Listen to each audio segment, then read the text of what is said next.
não pode ser o nome do Filho de Deus, porque é o nome do Deus cavalo. Por isso o nome de Jesus é uma farsa. Jesus é uma farsa. É sobre o nome de Jesus. E aí tem muita coisa sobre o nome de Jesus e eu queria aproveitar o pastor Elias aqui para isso. Primeira é sobre as traduções. Seitas restauracionistas, elas existem o tempo todo.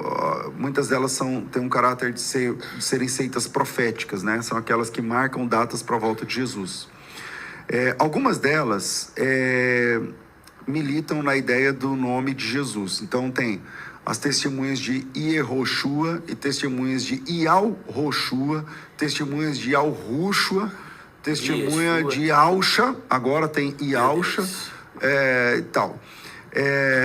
E todas essas seitas, elas reclamam uma questão, que é: nomes não se traduzem, nomes não podem ser traduzidos, por isso o nome de Jesus é uma farsa. Jesus é uma farsa. Então o nome de Jesus, esse nome Jesus, não pode ser verdadeiro, porque tanto o grego quanto o hebraico não tem a fonética do J, né? Esse J, não tem esse som. E aí eles trabalham em cima de algumas verdades. Por exemplo, é verdade que em hebraico não tem o som de J, nenhuma letra do hebraico tem o som de J, nenhuma letra do grego tem o som de J, esse som, essa fonética é posterior e tal. Então, antes de falar sobre, porque tem também a polêmica de Jesus vai chamar Messias, é um nome, ou Jesus seria o nome? Qual é a tradução? Nomes não se traduzem.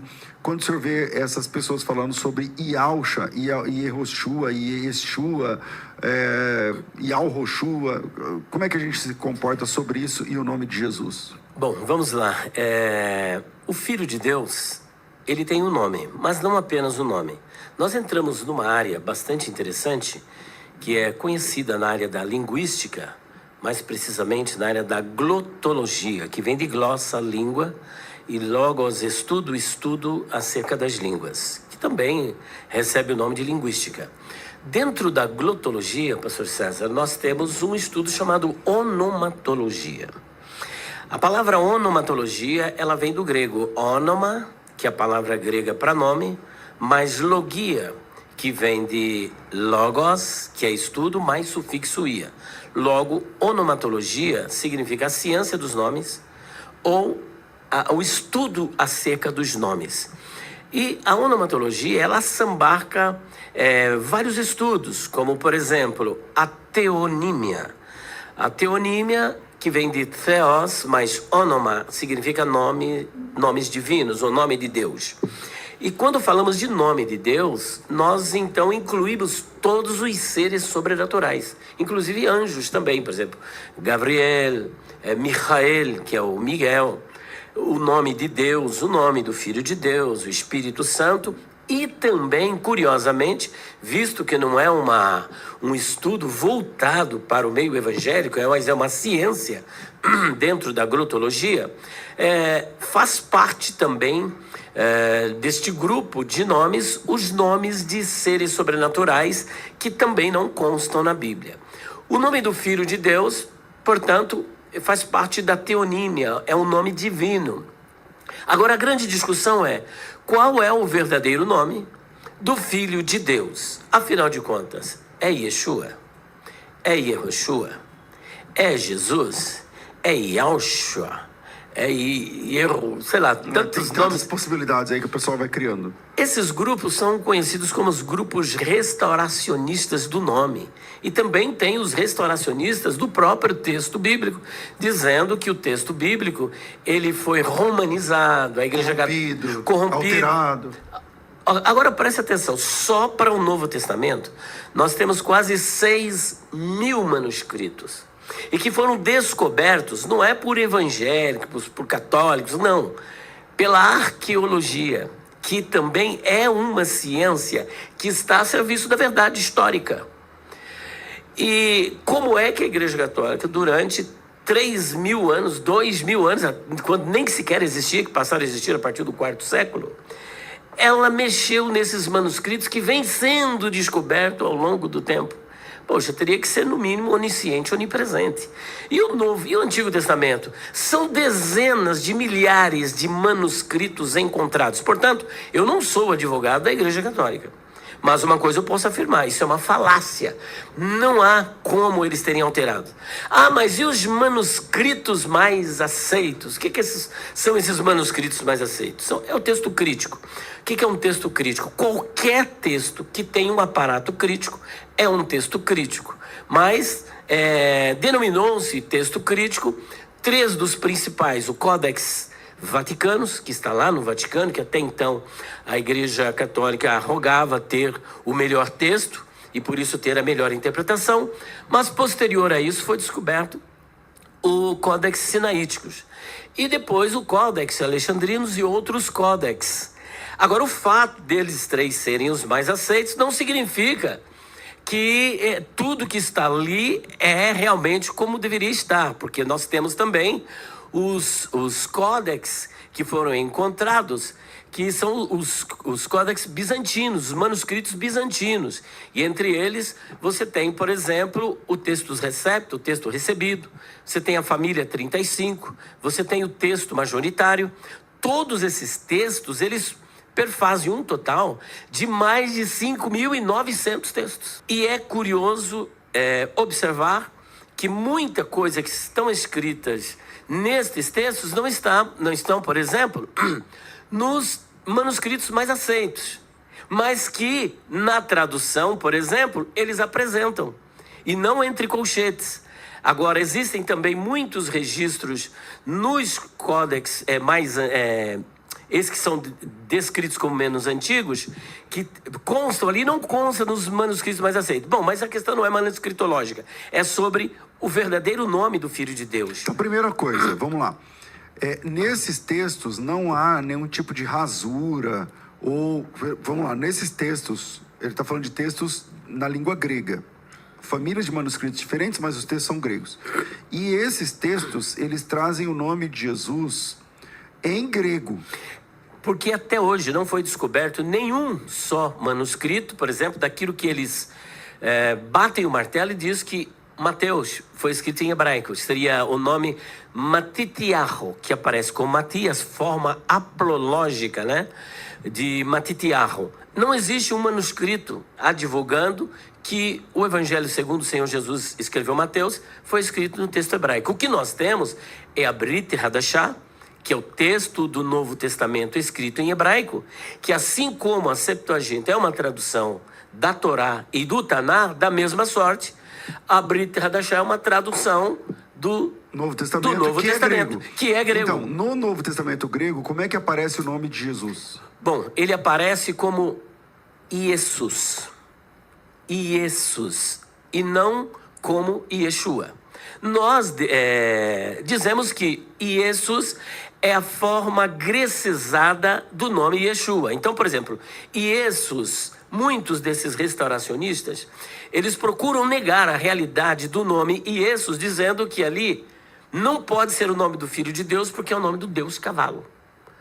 Porque eles fazem uma amálgama, traduzindo Ie, que é a forma contraída de Yehová, que é Deus, mas Sus, que é cavalo, em hebraico. Isso em hebraico. Logo, Iesus seria cavalo. Deus cavalo. Só que Iesus, curiosamente, não é hebraico, é grego. Agora, você vai fazer essa assonância, o fato de uma palavra ter um som parecido com uma palavra no outro idioma, agora significa que você realmente está produzindo o que esse som quer dizer naquele idioma. A mesma coisa no latim, né? Quando eles falam, isso aí em latim é Deus porco. Não sei. Justamente. Esse é o porco, alguma coisa assim.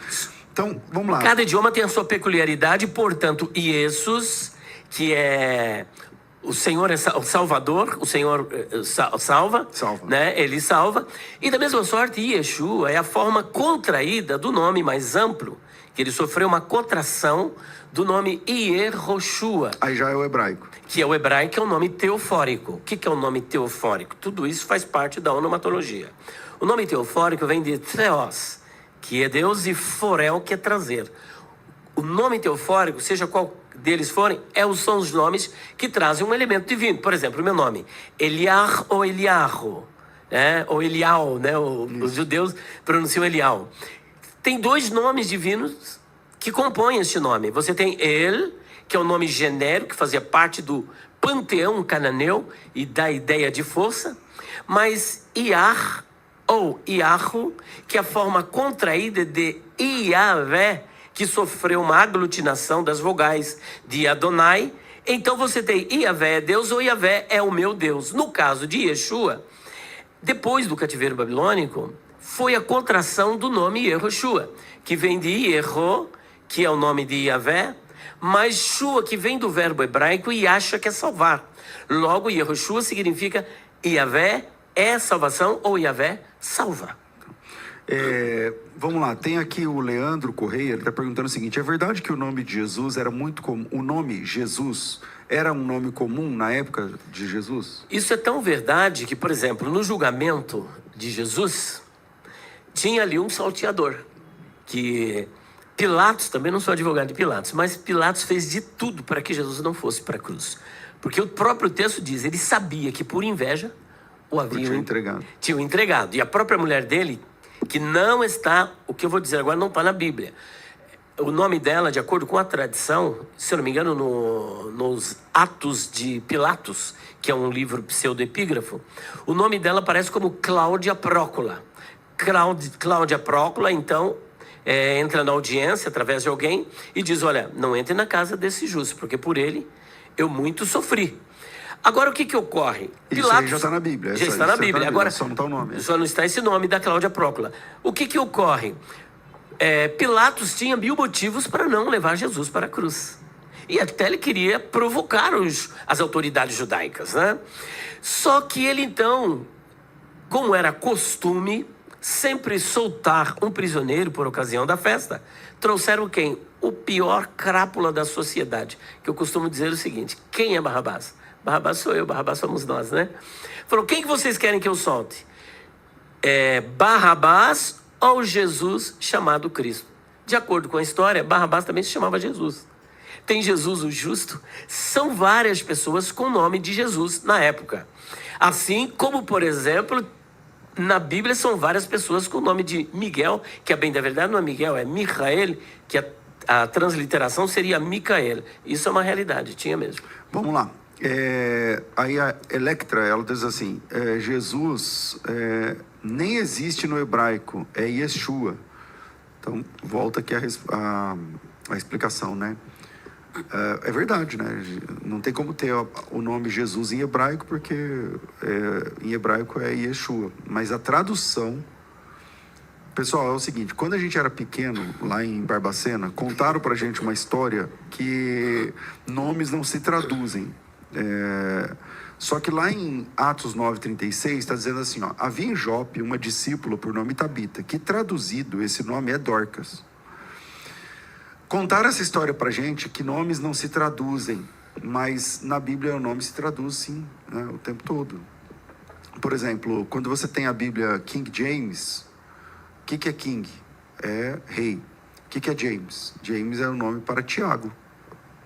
James é em inglês, Tiago é em português.